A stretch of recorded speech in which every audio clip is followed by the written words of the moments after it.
Commission meeting. First item on our agenda is roll call. Commissioner Height. Commissioner Teta. Here. Commissioner Poland. Here. Commissioner Schernick. Here. Commissioner Goldberg. Here. Commissioner Flagg. Here. Commissioner Levison. Okay, next is communications. First off, just to make it clear to everybody, we did get a letter in our packet from a Longmont resident about the 150-foot creek setback. Hopefully everybody read that. I believe you did. But Joni Marsh, Planning and Development Services Manager. Anything else? Not at the beginning, no. Thank you. Okay. This is a public meeting, and we have a public invited to be heard section of our agenda, both at the beginning and at the end. If there's anybody in the audience who'd like to come forward and speak about anything that is not on tonight's agenda, we would do that now. So we give you 5 minutes. Anybody? Seeing no takers, I'll close the public invited to be heard. We had minutes from our November 14th meeting that need review and approve. Any discussion from the commission? Commissioner Goldberg.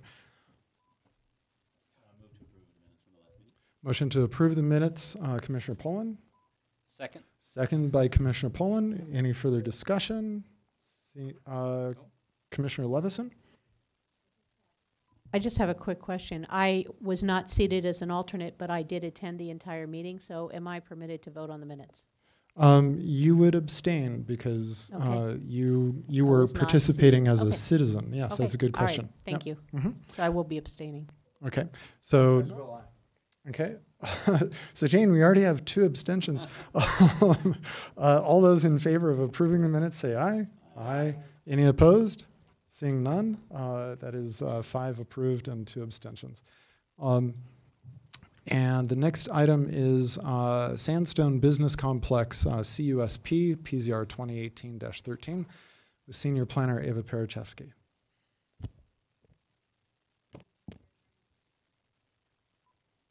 Good evening, Chair Schernick. Is this still on? It's on. I couldn't hear it. Sorry, one more time. Good evening, Chair Schernick and Commissioners Eva Pahajewski. Planning and Development Services. So this item for you tonight is the Sandstone Business Complex Conditional Use Site Plan and Variance. We'll just start briefly with the project location. Again, this is in the Concepts Direct Business Park, which is, I'm going to use my pointer here. This is the Smucker's manufacturing facility under construction here. Camp Pratt Boulevard here, so it's north of Camp Pratt, and it is east of County Line Road over here, which is right next to McLean Western. So you go over here, and there's 100-something thousand square foot light industrial building with a church right here built out, and it's 6.5 acres. And so the zoning of the property, well, it's comprehensive plan designations, primary employment, this whole area of Concepts Direct. Zoning is NPE, non-residential primary employment. Generally speaking, any type of manufacturing, office, flex type of businesses are permitted here. Indoor commercial recreation facilities and daycares are conditional uses in this zone. Daycares are limited to 15,000 square feet, and indoor commercial recreational facilities are limited to 25,000 square feet. The applicant is seeking a variance on the recreation facility, which we'll get into next. And this is under the new zoning that was adopted September 1st. So there's a conditional use site plan. It's about 100-some thousand square feet. There's going to be 5 buildings. Here on the southwest corner is the indoor recreation facility, which would be 47,000-ish square feet. We've got 4 other buildings here, which take up the remainder. There would be about 17 tenant spaces, as you can see in the dashed lines here, roughly. There would be 2 stories on the sports complex and 1 story here on the other buildings. The other buildings are about 22 feet. Sports facility is about 36 feet in height. Up on the north here at Peak Avenue, there's a 60-foot landscape buffer. Then there's 20-foot landscape buffers around the perimeter. Around here, there's a detention pond here on the southeast corner. And it meets all the development standards in the code with that exception of that sports facility special standard. So we have the new code that was adopted September 1st. It made some changes. This application came in prior to the new code being adopted, and there was no restriction on sports facilities at the time, so when it was submitted, it didn't need a variance. Going through DRC review and going through, asking the applicant to do changes, the new code came into effect. The applicant asked to be reviewed under the new code because it was a little more streamlined. Common open space requirement and so forth was removed. But at the last minute, and the applicant had been reviewing some drafts of it, but at the last minute, I think toward the tail end of the process, the size limitation on the recreation facilities came in. So the applicant has requested a variance on that. We'll get into that next, or the applicant will as well. But essentially, the building will hold regulation size indoor soccer and lacrosse fields, which need about 17,000 square feet. And then there's some batting cages, a weight room, et cetera. And so they have not been able to decrease the size to meet the code and provide all these amenities. So here's the elevations. Again, this is the sports facility. This is just the front facade. I didn't do all the facades because the applicant's here. And then this is the facade, the front facade of the flex office, possible daycare buildings. And so they're primarily stucco, CMU, brick, metal cladding, and some accent panels, a little more industrial and modern looks. So staff reviewed it against the review criteria. We're recommending approval with 3 conditions, which are in your packet. One is that they include the hours of operation for the sports facility, that they include daycare would not exceed 15,000 square feet on their cover sheet as well. And again, we had DRC is still working through the site design aspects of it, and we are going through some of that. So we're just putting in a condition that the applicant meet the requirements of the DRC. We have Chris Huffer and Mara Nelson from Public Works, our engineers, here to answer any site civil engineering questions you may have. And with that, I'll turn it over to Barb Brunk. She's representing the applicant. Thank you.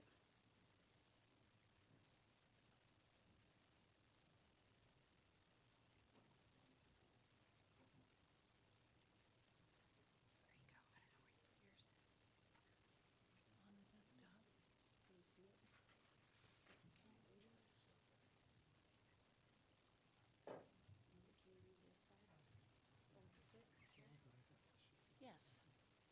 If it was a snake, it would bite us. I need mine to be able to.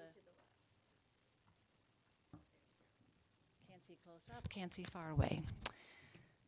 Chairman Chernick and members of the commission, we're so excited to be here this evening. I'm Barb Brunk with Resource Conservation Partners, P.O. Box 1522, Longmont. With me this evening is Clint Sigg, who is the owner's rep for the project and a partner in the business, actually. Joel Siemens, who is our engineer, and Ricky Morton, who is our architect. So we're all here to talk through with you. Now. Got it.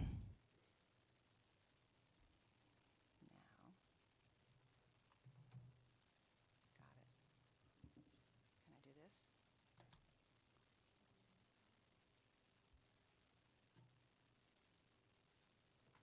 I'm impaired. Hold on just a second. Okay. Again, Ava showed you where we are. This is a little more current picture, so you can see Smucker's is actually coming out of the ground there, the old Concepts building, County Line Road, the hospital here. So it's pretty central to a lot of activity over on this part of town. Again, we are Envision Longmont primary employment. Our zoning is non-residential primary employment, and our proposed uses include a flexible mixed-use component, which those buildings are divided up into condos, but if somebody wants 2, we'll be able to sell them 2. So the goal is to find a tenant and finish the inside to match their use. A commercial daycare, and again, the restriction in this zone is that it's a secondary use, and it has a 15,000 square foot limitation. We are absolutely fine with that limitation if you could approve the conditional use. And a commercial indoor recreation facility. And as Ava said, the condition there is that it shall not exceed 25,000 square feet, and we're here to ask for a variance from that requirement of the code. A little bit more information about where we are in the world. Again, this is Concepts, this is our site. That easement, so this site is surrounded on 3 sides by streets, and there's a 60-foot pipeline easement for Anadarko across this part of the site. So it's a perfect site for what we want to use, but it doesn't really lend itself to a large employer. So we looked at it as an opportunity to put in a mix of uses and create a pedestrian-friendly opportunity of mixed use, and you'll see that as we move through the process. It was platted with Concepts Direct, and that's, as you can see there, the streets around the edges and the lot. I think at the time they thought Concepts would expand, so there was a little piece next to them, and that's why that small piece was separated out from the larger site in the neighborhood. So this is our idea. As Ava said, so we have a central spine, which is our internal circulation, the buildings face, and we have a pedestrian-friendly kind of walk-through. We've connected our site across the outside to the sites adjacent to us, and we're hoping that we'll be able to have people who work in the neighborhood be able to walk into the middle of this site and take advantage of our amenities. 102,000 square feet of building, a 0.36 FAR, and Rick is here, but we have some really interesting architecture. I think that because of the pedestrian scale, it lets us have an interesting glass and a difference in the facades and difference in the materials. And Rick is here to talk about the architecture if you have some specific questions. So we want to have a campus, and a campus is either a college campus, which is lots of big buildings, or a set of small buildings in the center of a lot of other big buildings. And we think that this site lends itself to that, and lots of trees and shrubs. We're excited about being under the new code. It is more flexible, but it still requires good design. And I think you guys did a good job when you looked at it and made it so that we didn't lose good design in the context of the new code. So we're excited to be doing that. We also have some amenities inside our site. We set up a place for food truck parking so that, you know, maybe 2 afternoons a week we block off a few parking spaces and we put up some grasscrete so there's an actual parking area so the food truck can be out of the traffic site and people can come in and walk in and eat. We have 2 plazas, really the whole face of the athletic facility has space here, and this is a blow up of that. So we have benches and planters and shade. And then there's another plaza area further down on the front of the building. We're thinking that for the neighborhood and then also for teams who come to play in the facility, there's a place outside to gather. So when their coach is gathering them up to talk to them about what they're going to do next, they don't have to be inside, they can be outside. We have a connected, integrated, multimodal transportation connection. So again, sidewalk here, sidewalks on both sides of the internal street, sidewalks here, a connection through the middle out to the side. We have bike racks, and again, the scale is pedestrian friendly. Connected to transit along the highway, also connected to the, if you look at the parks around, we go under the highway to Sandstone Park and over to Walmart, and we go west onto the Spring Gulch Trail, which gets you back into the Longmont system. So it's a very well-connected pedestrian area for recreation and place where people can ride their bike to work. This is the architecture. So this is the sports facility. So this is the internal face, north elevation, west elevation, and south elevation. And you can see that the building is articulated, the colors are different, the materials change, the elevation of the roof is changed, and so that is in compliance with the new code of the way architecture works for large buildings. And again, Rick is here to talk about it. He designed a beautiful building, and I'll let him brag about it if you have some specific questions. And then these are the light industrial condos. And again, we've designed them so that what we hear is tall buildings with overhead doors. So the fronts have pedestrian access, the sides have articulation, and then there's also an opportunity for someone who has to be able to get in for manufacturing into the back of those buildings, so they have an overhead door. So we think what'll be the most flexible space and bring a wide variety of users into the neighborhood. More of those elevations. It's our job to say we meet the criteria, so this is the part where we go through the criteria. Condition use site plan review criteria for the indoor recreation facility and the commercial daycare. Again, the light industrial buildings are a use by right. So the application is consistent with the comprehensive plan and the purpose of the code. It is consistent with the LACP and conforms with the concept plan at the time it was annexed. Primary employment really talks about large employers. However, it does talk about the opportunity to have support facilities for people who use the neighborhood. And so our uses are a combination of mixed-use light industrial and support facilities for the neighborhood. We're thinking that people who work in the neighborhood can walk over at lunchtime and see their kid at daycare, drop their kid on the way to work, pick their kid up on the way from work, and come and use a batting cage or watch their kid after school who's practicing on a sport. So it's really, if you look at the larger neighborhood, support services for that neighborhood. We have several comp plan elements that we enhance.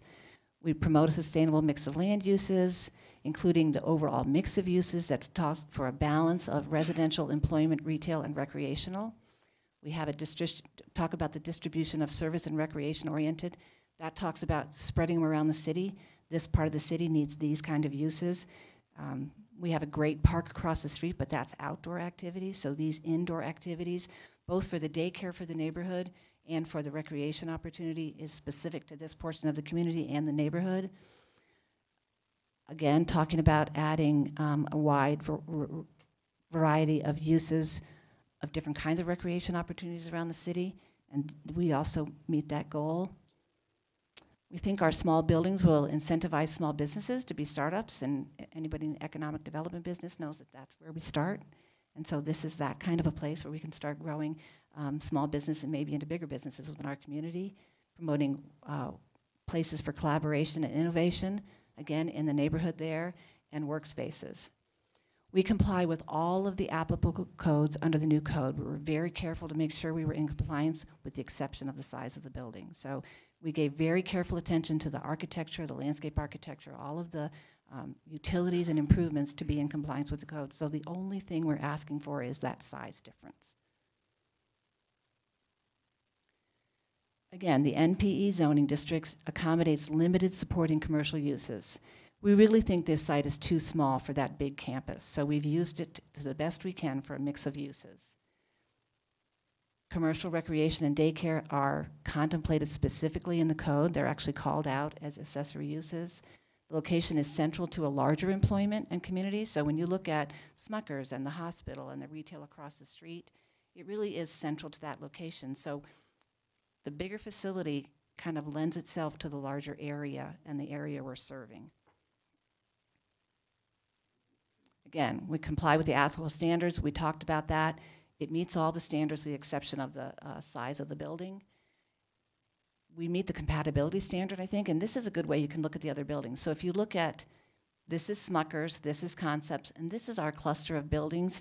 If you put them all together, they take up about the same size as that Concepts building, but what we've done is broke them into a pedestrian-oriented, smaller scale neighborhood. So really in the center of this neighborhood, it lends that element of a pedestrian-friendly space, which might not otherwise be there in this neighborhood employment center. We will not adversely impact the surrounding properties. We actually believe we're going to complement the surrounding properties by, we have a buffer on the street sides, we have additional buffer on the north side, we've made connectivity on the pedestrians, and the architecture is compatibility with the neighborhood. We have an appropriate transportation system. Again, this street, this Smucker's is building this street and this street. This applicant will continue the street across here, and they're also on the hook for their fair share of all the other improvements in the neighborhood, so they meet that standard. And again, we've provided really good pedestrian connectivity in the neighborhood. Now we're to our variance, and we own it. We are almost twice the size of the standard in the code. Really don't know where that 25,000 square foot came from. We were watching the code revisions, so when we first decided to go with the new code, that was not there. And so it came along through the review process, and I talked to Brian Shoemaker about it, and he called to let me know when it was inserted, but we were already in the process. The applicant had already purchased the property, and we're well down the line of designing the facility. So it's not like we came to the party knowing that it was too small and we're trying to shoehorn it in. So we just want you to know that. So if you look at the building, this is the indoor sports area, and it's large enough to meet standards, national soccer standards and national lacrosse standards for indoor sports. It also is large enough to have a mix of other indoor court uses, like volleyball, like basketball, those things. Anyone who has a kid in sports knows that there is nowhere to practice inside in the wintertime. Kids go all over the countryside looking for practice space. So we really think this fulfills an unmet need. And that part of this building is 27,000 square feet. So it exceeds the 25,000 limit right there. These uses are a mix of support uses. And so those are the things that added up to the total. I have a chart here. So again, volleyball, batting practice, indoor court sports, regulation indoor soccer and lacrosse, and this is from the U.S. Indoor Soccer Association, and this is from the U.S. Indoor Sports Association for lacrosse. So our area is a little bigger than the basic requirement, so we have some edge and we have some flexibility for other sport courts in there. This is our summary. So the arena, team benches, and storage are 27,060 square feet. First floor uses are 10,382. Second floor uses, same thing, 10,382. So we have 47,824 square feet. So the indoor arena is 120 by 208, and that includes the team benches and the storage. We have 6 14 by 70 batting cages and 1 12 by 70 batting cage. There's a 2,300 square foot plus or minus weight room, 50-yard sprint track, and then other support facilities, restrooms, an office. There's a team conference room, the things that support that arena indoor. And again, these are those standards. So the minimum is 100 by 175, not more than 210 and not more than 200. So we fit within that standard range on both of these, of those standards.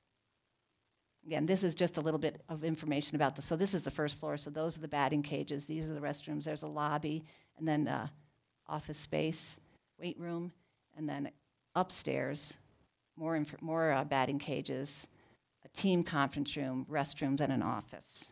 So there's not a lot of extra space. Most of the space is the arena itself. Additional review criteria for variances. So this is a pretty high standard, and we understand that. One of the things that it asks is whether the applicant purchased the property with knowledge of the standard. This applicant purchased the property before the new code was adopted and did not know that that standard was going to be in place. So, and when they bought the property, it was zoned BLI, and the BLI zoning, while it was a conditional use, did not put a limitation on the standard. And as I said before, we were watching the code once we said we want to go with the new code, and that 25,000 square foot standard came in the process. You guys may have more background because you were the ones who were working on the code. I don't have that information. So Ava kind of talked through the process. We entered under the old code. The limitations under the old code were additional setback for the sports facility. And once you do that, it's screwed with the design. We have this wonderful spine of a center corridor, and when you push the building over, it just doesn't work. We lost that central design. So we stepped back and said, new code, better design. That was a spring, so we waited till September 1st to resubmit the application so we could go through under the new code. I don't think that what we're asking for nullifies the purpose or intent of the code. If the idea was to have buildings that were commercial indoor recreation in the MPE zone that weren't too big and didn't overwhelm the neighborhood, there's other big buildings in this neighborhood. And this building is the size needed to support the uses as proposed. It also helps us with the comp plan by the location in the city as far as a need, the provision of different kinds of opportunities in the community. So it doesn't nullify the comp plan, it actually furthers the comp plan. Again, we do not believe it adversely impacts the neighborhood. So if you look at this is the larger building. If you look at these buildings here, I know there's another building just coming through the process here, which is another manufacturing facility. So this cluster of buildings really complements this. And that one building does not adversely impact the adjacent properties. We meet the fire code standards, so we're not going to have another safety hazard. Again, about the self-imposed hardship, we really don't believe this is self-imposed. We believe that we designed a good facility based on the code as it is and didn't know about that standard at the time we purchased me, the applicant purchased the property. And this is the other one that is the least variation. When you look at the size of a regulation indoor sports facility, it is the size. So as far as the least variation, it is what it is. So we respectfully request that you consider that as you look at the request for a variance. That's my story. We're here to answer questions, and we're glad to be here. This is our first application under the new code, so we're excited. Thank you, Ms. Brunk. Any clarifying questions? Commissioner Height? Now I'm speaking. Ms. Brunk, is it your understanding that when the application first came in under the old code, could you have continued under the old code? Yes, we could have continued. We could have redesigned the site and continued under the old code. Okay. And as I understand, the code limitation, at least that appeared a couple of times, was that I think it's a 50-foot setback from those 3 streets. No, only on the rec. Let me go back up here. I need a site plan, and I'll show you what it would have done. Here. So if you look at this building, in the BLI zone, there was an additional 50-foot setback for indoor commercial facilities because of the worried about adjacent compatibility. We probably would have been here before you asking for a variance for the setback as opposed to a variance for the size of the building. But if you took, exactly my question. Why didn't you go that way? we believe the new code is a better standard and that the design guidelines under the new code. Tell me more about that. Well, a couple of things. So under the old code, landscaping specifically. So when you look at commercial zoning under the old code, you had to shoot me. I'm a landscape architect. It was hard to shoehorn in all of the plantings that you needed to plant. It made it so that any area that you might otherwise want to use for something else, like the area for the food trucks or the area for the plazas, all those things would have been taken up with plants. And so under the new code, there's a buffer standard around the perimeter, and we met the buffer standard, and then everything, and there's a parking standard, so there's landscaping associated with parking lots, but the rest needs to be live ground cover or plaza or some other functional space. And so when we looked at the design, the opportunity to do the plaza and the other functional space and still provide almost 30% open space on the site made a better design. It's more interesting architecture under the new code too, I think. So. And excuse me, but that's not self-imposed, your different design? Tell me how that's not. It was a design decision, absolutely. The not self-imposed part of it is that when the applicant purchased the property, he did not believe there'd be a limitation on the size. Yeah, And when we talked to staff about coming to ask you for a variance for the 50-foot setback for the building, staff would not support that variance. So we came back and said, so in order to solve that, we would have had to move this building this way. And what that would have done is taken away the ability to have a central corridor and design a project that is pedestrian friendly and in keeping with the character and intent of the code, we believe. I think I read somewhere too that the intent of the 25,000 square foot limitation was to make sure that in the primary employment area, there was primary employment going on. So my next question to you, and maybe it's not directed to you, maybe it's for your applicant, what is the employment mix? What kind of employees or number of employees do you expect out of these 17 different condo units versus how many employees do you think you're going to have for this sports complex? The condo units I have, there's no way to know because it's business driven. I can ask a question about how many people work in the building.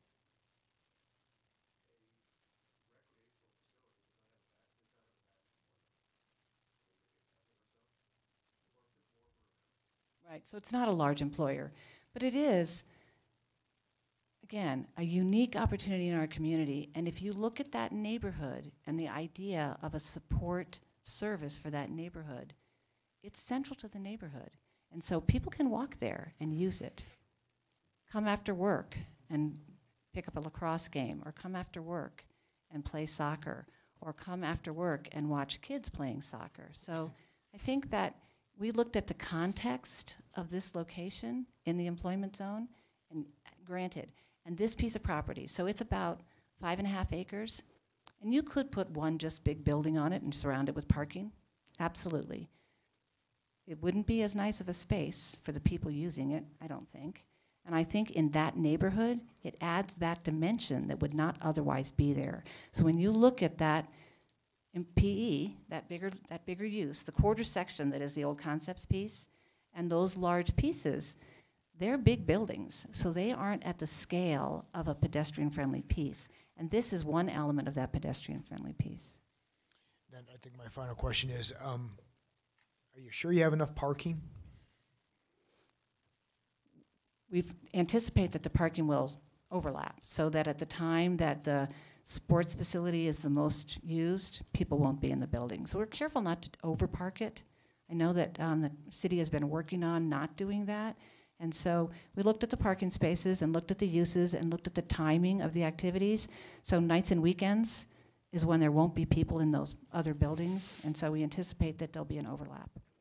Which raises, I think, the last question for, I think the conditions of approval were suggested that there be hours. What kind of hours are you anticipating? Standard hours are about 10 in the morning until 8 o'clock at night. So there's people there during the day, but the larger use is on the weekends and in the evenings. So there would be some overlap with these, I'm assuming they're going to be commercial But condominiums. yeah, there would be some overlap. I think specifically after school when there'd be team sports going on in the afternoon, but hopefully there'll be people to walk over during business hours and use that batting cage and those weight rooms and those kind of things. I mean, that's the goal, is to provide recreational support in the neighborhood. Thank you. Commissioner Levison. Thank you. My question also was to parking. If you want to maybe understand how you could have different uses, and it really is dependent on who's coming to purchase the business condos, I could easily see you could have another brew pub there. And on the weekends, the brew pub will be busy. And typically for sports teams, you might have, I don't know, 32 total players and maybe 40 cars with grandparents. This is how we figured it out. Yeah, okay. So I knew you would ask this question, or somebody would ask this question. So principal hours of operation when the business are closed. So the condo office warehouse uses an average of 8 employees per condo. So there's the answer about how many employees. Allowable number of spaces would be 8 by 18, 44 by 175, 108 spaces. Maximum allowable, 0.75 per employee with 5 van accessible handicap is a total of, would be 107. So we have 107 parking spaces. So again, the city works as a maximum now, not as a required use. So it was kind of based on that kind of fair thing. And I don't think brew pubs are allowed in the, oh, they are, okay. And Never so even are- occurred to us that there yeah. would be a brew pub there. Yeah, and so are adult-oriented businesses?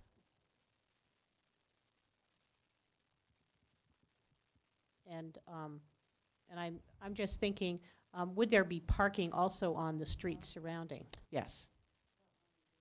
No adult-oriented businesses, okay.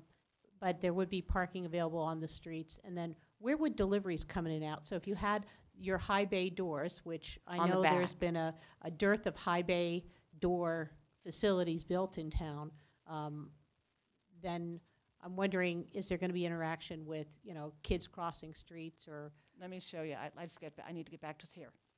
I need to get back to the site plan. So the bay doors are on this side of this building. So there's a driveway that comes in here that gets to the bay doors here. Mm-hmm. There's a driveway here that comes to the bay doors there. And this doesn't have any bay doors. So that might be your childcare facility. We're thinking that it could be, but we're thinking that maybe this end unit would be the child care facility, because we have that 60-foot open space there that we could put outdoor space on. Yeah. So it lends itself to having indoor and outdoor space for a daycare. And then I guess I have a question for staff. When I was looking at the traffic flow, is there a dedicated left-hand lane to make that turn? And turning left at I imagine most of the traffic for this facility would be coming from Longmont, making that left. It's a problematic, I have the traffic life diagram. in your own hands, making a left-hand turn off of that. And I know that there was a traffic plan that was worked out years ago, and I don't know where there might be another light put in, possibly. So there's a light going in here right now. Okay. And so you So think there's people that's a will wait? controlled intersection. Okay, all right. So people, that would be the left-hand turn Sure. that people would be guided to. Smuckers is going to, Okay, drove Right. that, I think. okay. Thank you. Commissioner Goldberg. Thank you, Chairman. This question's for Ava. Ava, I want to jump on something that Commissioner Height brought up, which is, of course,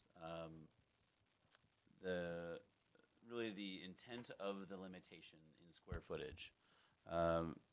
As it's listed in our packet, it said that the reason for the limitation is to really emphasize getting primary employers in the primary employment zone. But you and city staff recommended approval of this project. I wonder if you could just shed some light on why it is that you're comfortable moving forward with this project in such that it doesn't violate our interest in protecting this space for primary employment. And maybe part of that, if you wouldn't mind just touching on where are other areas of primary employment zoning throughout our town.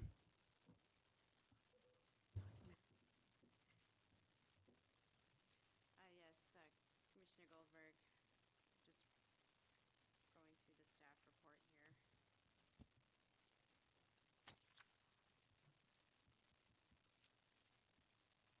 So part of it was, the applicant talked about the site being not big enough to house a very large primary employer at 6.5 acres.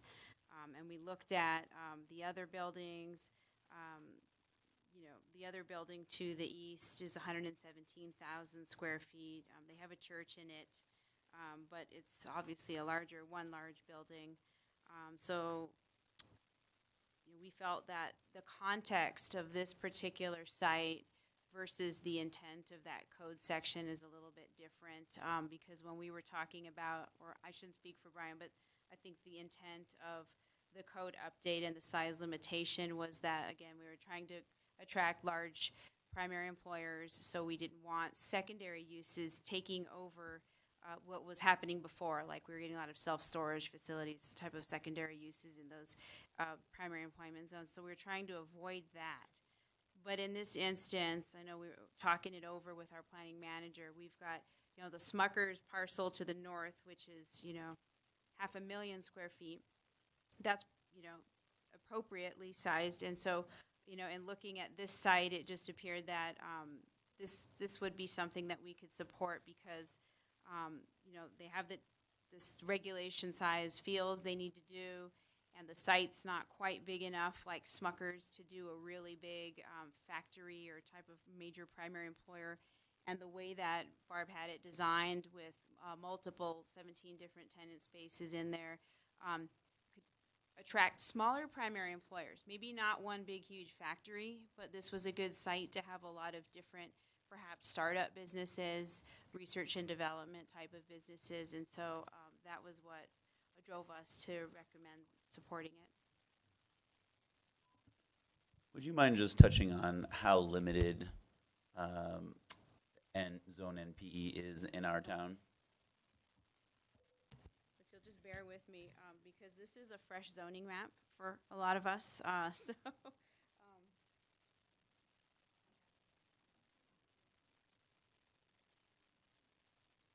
and so we also have the mixed employment zones. You want to jump in? Yeah, I'm sorry, the map is small. Joni's going to help us out here. Even I can't double map this with bad eyesight. So when we did the rezoning, there are a number of places in the city where what used to be our BLI zoning district became non-residential primary employment, and then we also have mixed employment. So we actually have a pretty good section of ground divided into those two zoning districts. Specific to this district, the non-residential primary employment where this application is located would be that whole section from County Line Road, McLean Western North, where Smuckers is going in. So there's, pretty good swath of vacant ground, both at McLean and still on the Concepts property. We have a couple of large parcels. The Boulder County Business Center from Xilinx up 119, to kind of where the ring of restaurants are, the old Mac store building, that's all primary employment that still has some vacant ground. And then certainly the largest swath we have is out by the airport, west of Amgen and north and up and around the airport. So that's all still the non-residential primary employment classification. And then we have a whole host of other properties that may have been BLI or MI in the past, which are now our mixed employment, which would offer a variety of uses, probably some not unlike what you're seeing here.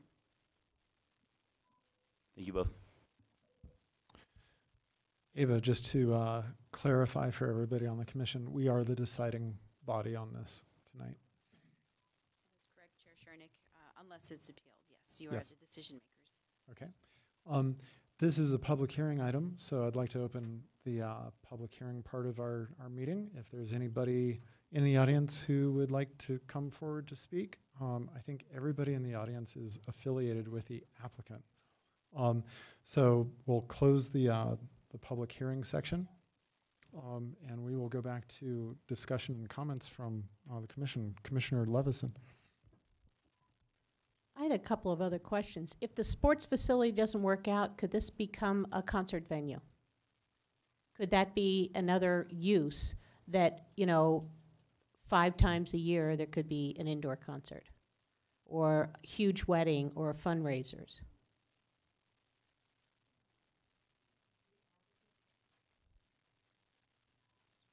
This applicant intends to have the sports facility. If for some reason they would abandon the use, the question is, could it be functional for something else? It's a big, clear span, empty space. So it could probably function for a lot of things. And it would have an office and restrooms and those kind of things. That is not the intention, though, for this property. However, even though it's a sports facility, in downtime, you could have a heck of a wedding. You could have, small ideas. concerts, or you could have, stage performances. But I'm just wondering whether or not, if that is another use that could happen, do we have enough parking for a use like that? That's the question, I think if you had a use like that, you'd want to go next door to Concepts where the parking lot's empty all day, every day, and do a joint parking agreement. Right. But I don't know whether or not staff can answer a question that if someone wanted to have like a big, wedding, like when Councilmember Rodriguez gets married, he'll invite all of us, that will, then we can all celebrate. But I'm just wondering whether or not this could be a potential, one-off concert venue for a single event, beer festival. So, Commissioner Levison, a reception and banquet hall is a conditional secondary use. So to answer your question, theoretically it could be, but they're not asking for that tonight. If that was something that would be proposed later in years down the line, we would maybe amend their site plan or do a new conditional use review, but that's just speculative at this point. It's really just a sports facility that's being contemplated. There are a range of allowable uses in this zone, and we can certainly look at those, and the applicant can approach us about those in the future if they decide to change the uses, and we'll look at the appropriate type of application that they would need to do that. Well, I'm just thinking whether or not this could be a one-off if there was a beer festival that couldn't be held in another part of town. Would that, a one-time event like that when it's still a sports facility? Commissioner Teta.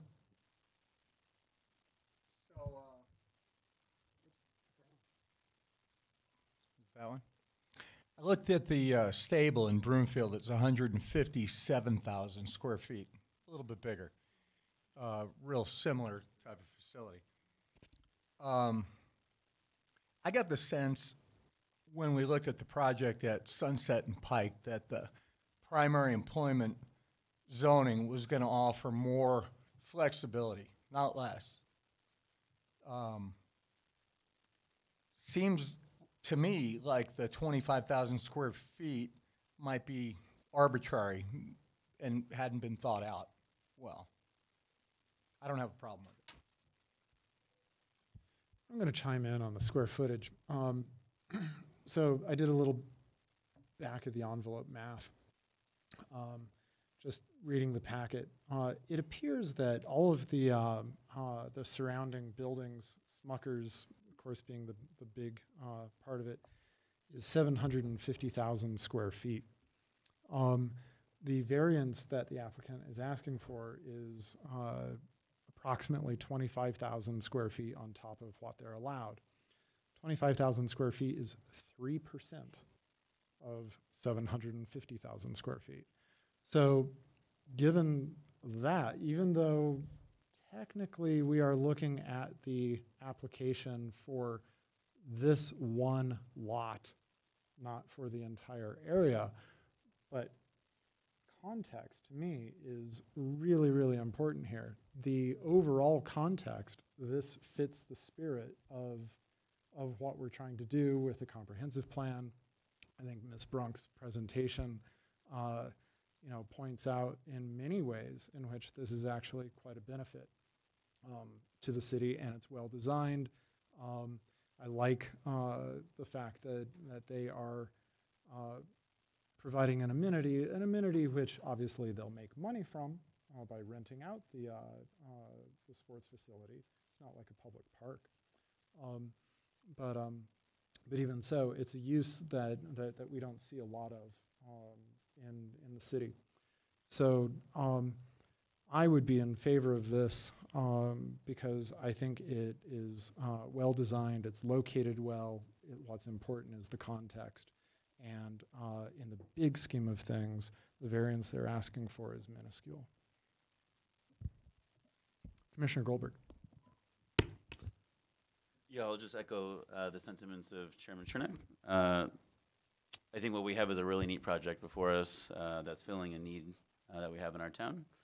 Because it's consistent with the comp plan and Envision Longmont, because it's favorable in offering kind of dynamic options for the business community in our town, because it meets other criteria in our review criteria, a mix of land uses, complying with code and standards, compatible with the surrounding areas. It's not adversely affecting the neighbors, and there's a thoughtful transportation and multimodal plan, bringing folks from all over town. I'm having trouble finding any reason to deny this project, so with that, I think, and of course I do this when I'm unprepared, I think I'd like to recommend approval of PZR 2018 I think it is 13B, if you don't mind, with the conditions as listed in the packet. So we have a motion on the floor to approve PZR 2018-13B, which is the conditioned PZR. Commissioner Height. I'm not going to be in a position to second it, but I'm going to offer more comment, I guess my own comment, which is that of this facility, which I believe has 102,000 square feet of built-out space, half of it's going to be this facility.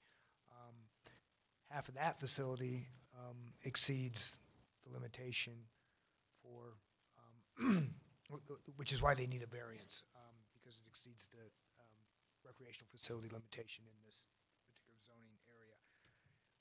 The employment numbers that we got, and I'll admit, or I'll acknowledge that they appear to be on the back of a napkin as well too, but 144 employees in half of the facility versus 12 possibly for this particular structure, it doesn't seem to meet the intent of the zone. I could understand that there may have been physical limitations of this facility had they proceeded to present this project to us under the old code. They have a 60-foot easement that they're required not to build on the north side of their facility. They have a concept that is pretty space hogging. It needs a lot of extra area. I would, though, have liked to have seen them address their setback issues more appropriately. I would have liked to have seen them address the landscaping problems more appropriately. They're taking advantage of the new code to skirt those issues and asking us for a variance, which is relatively significant in comparison to going under the old code and addressing issues that we required there that they could have gotten around, I don't have that variance request in front of me, but I would have rather have seen that variance request as opposed to this variance request. And because I find that they have, by their own decision, decided to go under the new code, it's a self-imposed hardship. I can't support it. Commissioner Pullen. To go back over, I do believe that going through, first of all, the conditional use criteria, sections A through E, I find that they do meet all those criteria. Now getting to the variance criteria, and I believe the two variances addendums that we have to pay attention to are A and E. A is special circumstances existing, and E is the self-imposed hardship. And this is where it gets to be sticky for me because of the timing of this. And while we can talk about they didn't want to go over under the old because they could skirt the variances and go under the new, and the thing that exists then is at some point the new variance changed. So this is where I'm caught, is the fact that they had a choice between old and new. They were looking at the new and said, if we go under new, we follow all the criteria. And they chose to go under the new, and then the city added an additional part to that. Now, to me, at least for the special circumstances, they did not know, and I will trust that Barb Brunk is correct, that she was monitoring the progress of the new code, and that when they bought the property, they did not know that that was going to be added in to the new code. Now it gets to the self-imposed hardship, and that's the one that's always the tricky one. But I would be willing to consider this under my opinion, that because they were reviewing the new code they seemed to have fit, they then bought the property, and then the code changed on them. To me, that's not a self-imposed hardship. That's a hardship that was not planned by the city, but caused by the city adding a condition into the code in the middle of this purchase, in the middle of this project kind of being generated. So because of those two areas, I can go ahead and say that A and E have been, I can see A and E being caused not by the applicant, but by conditions outside of their control. And for that purpose, I would be for this project. Commissioner Flake. Thank you.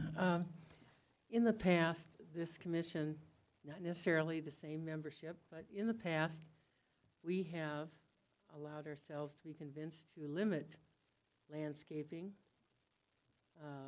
to not require the full extent of landscaping, to allow certain kinds of features of buildings that that would exceed the requirements or exceed the height limitations in this area even.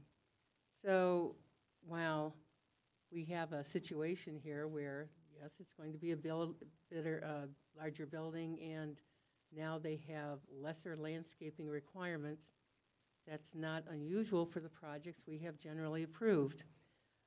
I intend to second the motion on the floor because I think this is an interesting layout of the property. There is pedestrian access, there is parking, they have daycare, which I think is a good thing for us to acknowledge and support because we have very little of it, and we need a lot more. Not pinning the whole approval on the one use, but I think it's a good project. And I don't think that, for the reasons cited, that they have a self-imposed hardship. I think they've worked with the situation as best as they can, but I think that we'll get a good development out of it. The area is ripe for development. It's near the Smucker's site. No doubt they will use the childcare. I think it's a good thing to push through. This is one of the ways that you shake out a new set of development standards as you find out where the problems are, and maybe you have to go in and take another look at things and tweak them a bit. But I support this. Just to clarify, so is that a second to the motion? I did say second. Yep. Yep, you said you intended to. I just wanted to make, okay, all right. So Commissioner Flagg has seconded the motion. Commissioner Teta. Just real quick,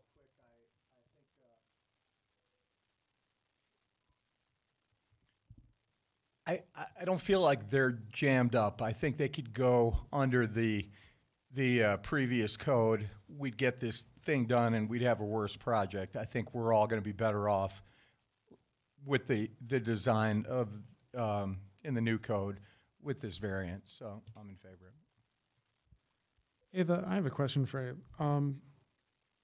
What other of our new zoning codes can a facility like the recreation facility be built in? Chair Shernick, just bear with me 1 moment. Sure, and let me add on to that. In whatever codes it's allowed in, are there square footage limits in those codes? Yes, Chair Shernick. Indoor, a multitude of zones. Rats, hold on. Scroll on my MacBook here. Residential multifamily, that's interesting. Mixed use neighborhood, mixed use commercial, mixed use downtown, mixed use employment, mixed use residential, and obviously non-residential primary employment. Non-residential primary employment and one other zone. I have to get down to the specific use standards. What was the number? Dang it. I'm sorry, regional center, my bad. Besides the primary employment zone, there was one other zone that limited the size to 25,000. And if you just bear with me, I'm scrolling along through the code here. It's under D, I believe. If you find it first, Joni, let me know. D something. I'm in the D's right now. Commercial, health club, indoor.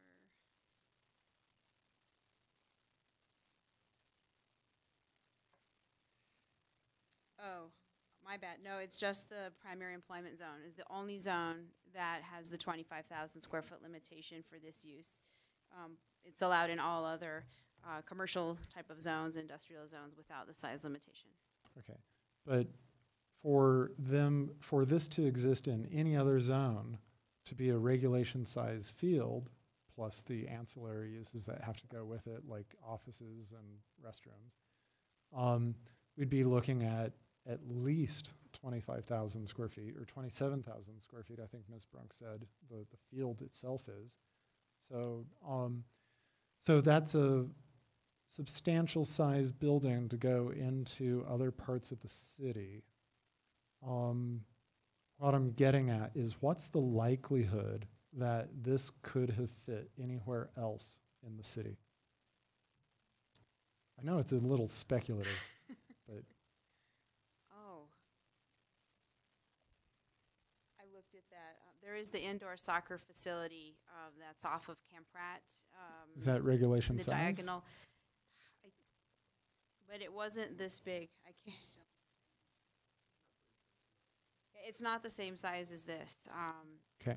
But it's kids soccer. I don't know. I really don't know. We didn't run into that issue. We didn't have a size limitation. So he just built it to whatever the setbacks and so forth met. Right. But it was not as large as this. It was an indoor soccer facility. But other than that, I know. Well, obviously you have the batting cages, but nothing of this size, of course. But they don't combine it with a field as well in the batting cages. So extra innings. Okay, thank you. I'm just trying in my mind to think of other, given all the zones that you mentioned that this could go into without a size limitation. I go back to the context issue of, does it really make sense for for a facility of this size to be located in any of those other zones in parts of the city that have already been built up substantially. And I don't think it does. Now, I have another question for you. The applicant said that at one point that if they had gone under the old code, that they would have been coming to us with, or they would have had to request a variance to the setback, the 50-foot setback. And she made the comment that staff would not have supported that. Do you concur? Chair Shernick, so, based on the layout that they have, we felt that there might have been alternative ways to design that to meet that 50-foot setback. It was only from street frontages. It wasn't, it was just street frontages, right? Yes. And so, they have on their north end, they have a 60-foot easement anyway. We thought, put it up there, and then I think they were thinking about doing 30 feet from the west. So they would have only needed a 20-foot variance and only on one side. And so that was something we maybe could get on board with, but for their design purposes and because they wanted to keep the pedestrian corridor, they felt pretty strongly that it needed to be in that southwest corner, and they weren't open to redesigning the project. And so for a multitude of their reasons, for site design and civil engineering reasons, not just for planning reasons. And so that would have been the reason why we probably couldn't support it, because we had thought there would be alternative ways to site the building that would not need a variance, or less of a variance, if you will, like on the north end with the 60-foot easement. Right, but even with that example, you're saying that the easement that or the setback that would have been required on the west side would have been a 20-foot variance, and that out of a 50-foot setback. So you're almost looking at a 50% variance there, which is just going the opposite way from what we're looking at here, where our variance is doubling the size. That variance would have been cutting the setback in half. So we're sort of looking at 6 of one, half dozen of the other, aren't we? Correct. Okay. So I'm just kind of getting to some of Commissioner Height's points, or at least trying to in my own mind,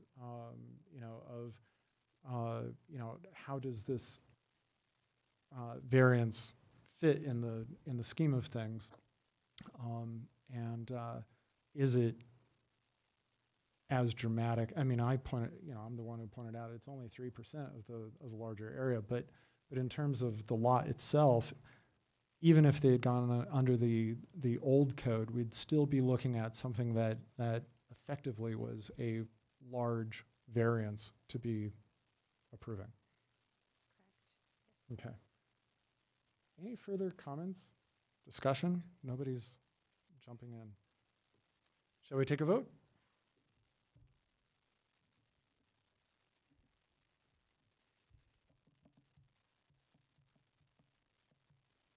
Okay, that passes 6-1 with Commissioner Height against. This item now enters a 7-day appeal period. During this time, any aggrieved party may appeal the Commission's decision by submitting a written appeal letter stating why the Planning and Zoning Commission's decision should be amended or reversed by City Council.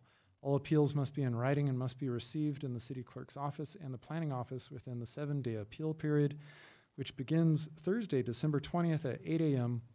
and ends Wednesday, December 26th at 5 p.m. Many thanks to Ms. Brunk for her presentation, and to the applicant and all of your supporting staff coming tonight. Appreciate it. Thank you to our city engineering staff. Sorry we didn't have you answer any questions. So let me get back to our agenda. Next item is final call for the public invited to be heard. Is there anybody in the audience who wants to speak on anything that's not on the agenda? Seeing no one coming forward, I will close the public invited to be heard. Items from the commission. Seeing none. Items from Council Representative Aaron Rodriguez. Thank you, Chair Shernick. First of all, thank you so much to the staff for all their hard work. I think you guys have done great work all this year, especially considering the scope of the Land Development Code update, as well as the other various issues that have come before you, mostly by council's direction. Thank you so much to the commissioners for all their hard work and service this year. I know there's been a number of meetings canceled, which is not so fun. But anyway, happy belated Hanukkah, Merry Christmas, and Happy Holidays to all of you. And I appreciate, again, all your service that you guys give to the city. So thank you. Thank you. Any items from Director of Planning and Development Services, Johnny Marsh? So a couple of notes. So we will have a meeting in January, just so you have that planned out, and look forward to that early. It's an early Christmas present for me. And then secondly, the Rocky Mountain Land Use Conference will be coming up at the in March again. If you're interested in going to that, early registration, which Commissioner Flagg is always good to remind Jane and I about, ends January 31st. So if you'd like to go to that, please let Jane know, and we can get you set up for that. It's a good experience. I think most of you have gone before, correct? So, so just let us know. Also, at the January meeting, our sustainability coordinator, Lisa, would like to come and talk to you a little bit about the Sustainability Coalition, and Commissioner Flagg had been serving on that and is maybe unable to meet the times that group is meeting, so I believe Lisa is seeking, providing an opportunity for one of you to consider whether you'd be willing to sit on that group. So she'll bring some information. We'll get that in your packet as well. With regard to the riparian setback item that's in your packet, so we get those from time to time. There is certainly an active group, Save Our St. Vrain, and this is one of their keystone topics. So from time to time, they ask us to forward that to you and kind of keep that on your radar. That will be one of the items that staff will be looking at with Clarion as we look to the second phase of Land Development Code updates. I think to Councilmember Rodriguez's point, we might need a few weeks off of that, but we will get back on that in the new year, and certainly we will be going to council first with a scope of work and then coming back to you with some additional items. That will be included, just so you know that. And that's everything I had. So thanks so much for coming this evening, and have a happy new year. Thank you, Jenny. Again, echoing everything that's been said, happy holidays to everyone. Hope you have a great new year, and unless somebody objects to it, we'll adjourn.